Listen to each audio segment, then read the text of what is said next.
8 channel नगरमध्ये काय साधारण हे झालं का रोल नगरमध्ये काय साधारण परिस्थिती आहे? पश्चिम मराठवाडा विदर्भाची मुलाखती झाली तर नगरमध्ये नेमकं काय काय? नगर मध्ये महाविकास आघाडीच्या सर्व जागा निवडून येणार आहे अशा पद्धतीचे वातावरण आहे. विकेंडची पण जागा आहे तिथे आणि किती जागा राष्ट्रवादी लढेल असं आता अजून पक्षाचे जागा वाटप झालेलं नाही. महाविकास आघाडीचे नेते आदरणीय पवार साहेब असो, उद्धव साहेब ठाकरे असो किंवा थोरात साहेब, नाना पटोले हे बसून जागा वाटप करणार आहे.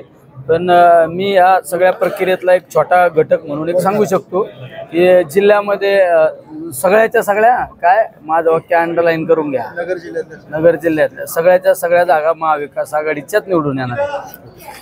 मध्ये तुमच्या पत्नी थांबणार अशा चर्चा आहेत. आज ते इच्छुक आहेत का? मुलाखत नाही, मला काही माहिती नाही अजून.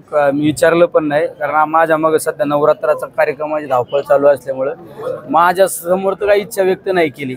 ज्याला उमेदवारी करायची त्यांनी पवार साहेबांकडे इच्छा व्यक्त करायची. आमचे प्रांताध्यक्ष जयंत पाटील साहेब आहे आणि त्यांची नाही भेट झाली तर आमचे प्रशांत जगताप साहेब त्यांच्याकडे इच्छा व्यक्त करायची. माझ्याकडे केली नाही म्हणलं मी कसं सांगणार.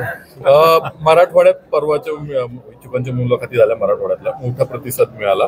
उत्तर महाराष्ट्रात कसा प्रतिसाद आहे? उत्तर महाराष्ट्रात इतका प्रतिसाद आहे बघा ना, इतकी गर्दी आहे. म्हणजे हे मी मगाशी पण सांगितलं, हे पवार साहेबांची बुलेट ट्रेन आहे. आता बुलेट ट्रेन मध्ये प्रत्येक जण बसणार आहे कारण त्याला माहिती आहे ना फास्ट जाणार आहे आपण. हे कोई भी रोक नाही सकता. आज आयाराम गयाराम पण येताना पाहायला मिळत आहेत. विरोधी पक्षातले लोक निष्ठावंतांचं काय आता? नाही, तसा काय प्रकार नसतो. आपल्याला वेगवेगळ्या पद्धतीने चित्र रंगवलं जातं. पवार साहेब येते, पवार साहेब प्रत्येकाला त्याची चौकशी करून त्याचं सगळी तपासणी करूनच पवार साहेब निर्णय घेणार आहे ना.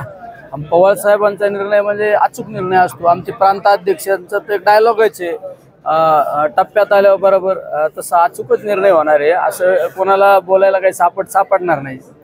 उत्तर महाराष्ट्रातल्या किती जिल्ह्यांसाठी किती मतदारसंघांसाठी? आता बऱ्याच ठिकाणी आता आम्ही फिरतो ना, प्रत्येक मुलाखती किती होणार आहे? सगळ्याच होणार आहे बहुतांशी सगळ्याच मुलाखती होणार आहे. पण आता इच्छुकांची इतकी संख्या आहे त्याच्यामुळे सगळं उरकतं का नाही आता यांनी कसं नियोजन केलं अजून मला माहित नाही. तुम्ही मुलाखतीला बसणार आहेत? तुम्ही घेणार आहेत का मुलाखती? नाही, मी मुलाखत घेण्या इतका मोठा नाही कार्यकर्ता. पण आपलं तिथं जाऊन काही श्रेष्ठींना काही मदत करायची असलं तर मदत करण्यासाठी मी या ठिकाणी आलेलो आहे. उमेदवार कसा असावा याची काही चाचपणी केली किंवा काय पर्स्पेक्टिव्ह सेट केले तर कसा असावा? नाही, उमेदवार कसा असावा कसा नसावा. पवार साहेब ते देशाचे नेते आहे आणि पवार साहेबांचा जे प्लॅनिंग आहे ते कोणाचंच प्लॅनिंग नसणार आहे. त्याच्यामुळं पवार साहेब जो निर्णय घेतील तो योग्यच असणार आहे आणि जो उमेदवार देतील तो सुद्धा योग्यच असणार आहे. आमचे प्रांताध्यक्ष सुद्धा एकदम चतुर आहेत. श्रीगोंद्याच्या जागेचा एक वाद आहे. राऊत साहेबांनी शिवसेनेने देखील त्यांचा उमेदवार असणार असल्याचं जाहीर केले, त्यांना ती जागा मिळणार आहे असं त्यांचं म्हणणं आहे. परिस्थिती अजून महाविकास आघाडीची जागा वाटपच ठरलेली नाही आणि तो निर्णय कोण घेणार आहे? आदरणीय पवार साहेब असो, शिवसेनेचे नेते उद्धव साहेब ठाकरे आणि काँग्रेसचे थोरात साहेब असो, नाना पटोले हे निर्णय घेणार आहे. त्यामुळं या निर्णयावर जागा वाटपावर माझ्यासारख्या एखाद्या छोट्या कार्यकर्त्यांनी भाष्य करणं योग्य नाही.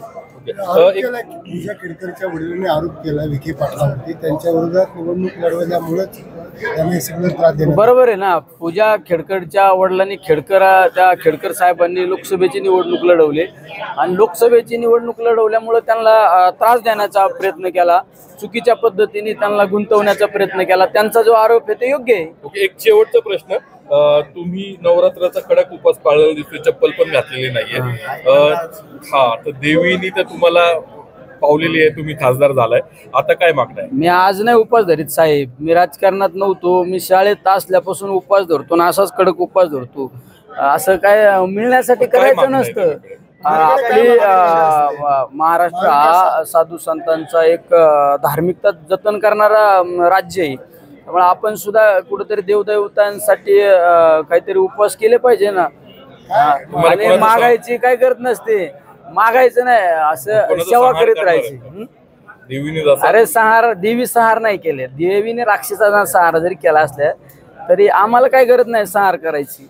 आपलं सेवा भाव करीत राहायचं, सत्कार्य करीत जायचं.